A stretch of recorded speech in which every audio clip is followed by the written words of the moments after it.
Hey, every once in a while you get kind of a funny situation that serves as a broader metaphor for a not at all funny problem in our society. Well, folks, there's stupid and then there's malpractice level stupid.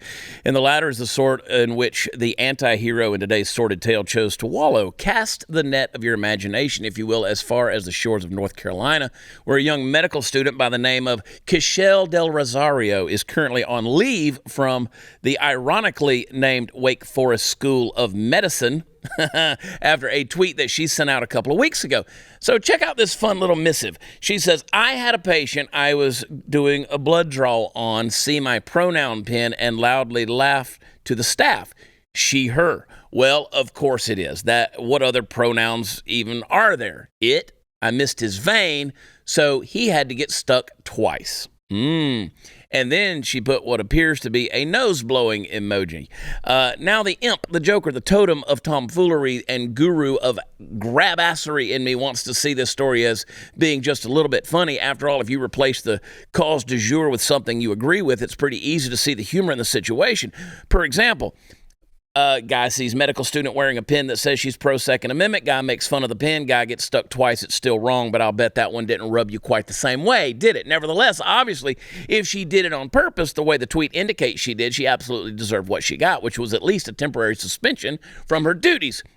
No matter what the damn pin on your chest says, your first job as a medical professional is to do no harm, no matter what you think. And of course, there's the fact that the whole personal pronoun game is a batshit crazy intersectional game bent on turning our entire language into a bizarre regiment-shifting alphabet soup. But leave that aside for the moment. She shouldn't have done what she did, period. End of story. Now, let's turn the eyepiece on our dystopian kaleidoscope and see if we can't zoom out to the larger picture. Do you remember not all that long ago, because it wasn't all that long ago, when people were suggesting right and left that those who chose not to get the vaccine should also be denied medical attention? It's not the first time something like that's been proposed, and make no mistake that it won't be the last time either, but it's probably the most remarkable example in recent memory. There's a certain attitude that tends to encroach upon the collective consciousness that the betters should be making or breaking the future of the perceived lessers. Now, I say encroach upon and not pervade, because at this point, I think it's still a minority of Americans.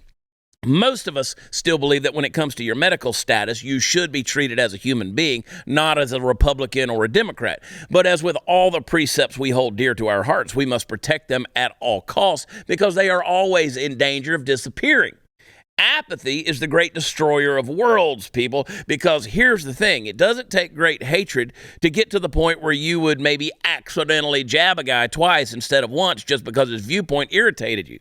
Now, you may have hatred, but that point of view doesn't require it. It just requires apathy, a feeling of absolutely no need whatsoever to spend any time thinking through your actions. If you have apathy, let alone hatred, you can burn down the whole world. Maybe this Cashel Del Rosario has learned her lesson. I will say she gave a pretty fulsome apology, and I'm a guy who tends to believe in forgiveness. I'd be in deep shit if I didn't. I guess only time will tell, but beware, folks, because the thing that drives people like her to say and do things like what she said and did is a lot bigger and more dangerous than she knows. If you enjoyed this video, hit like and subscribe to our channel so you'll be sure to see similar videos from BlazeTV, with the added bonus of signaling YouTube that your voice and opinion still matters. And if you're looking for more great conservative content, check out one of the 2 videos suggested here.